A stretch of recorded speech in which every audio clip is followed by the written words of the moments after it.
আপনারা জানেন মাননীয় প্রধানমন্ত্রীর অনুপ্রেরণায় এবং তার মার্গদর্শনে রোজগার মেলার মাধ্যমে প্রায় ৭১,০০০ নতুন চাকরি দেওয়ার ব্যবস্থা করা হয়েছে এবং সরকারের টার্গেট ছিল ১০ লক্ষেরও বেশি চাকরি দেওয়ার আমাদের পশ্চিমবঙ্গের তথা ভারতবর্ষের যুবকদেরকে।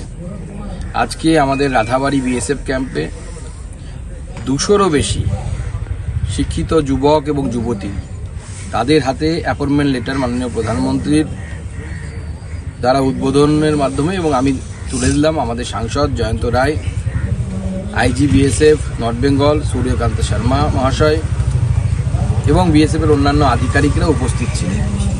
২০০রও বেশি যুবক এবং যুবতী যারা মূলত পশ্চিমবঙ্গ এবং বিহার এই দুটি রাজ্যের অধিবাসী তাদের হাতে আজকে অ্যাপয়েন্টমেন্ট লেটার তুলে দেওয়া হলো।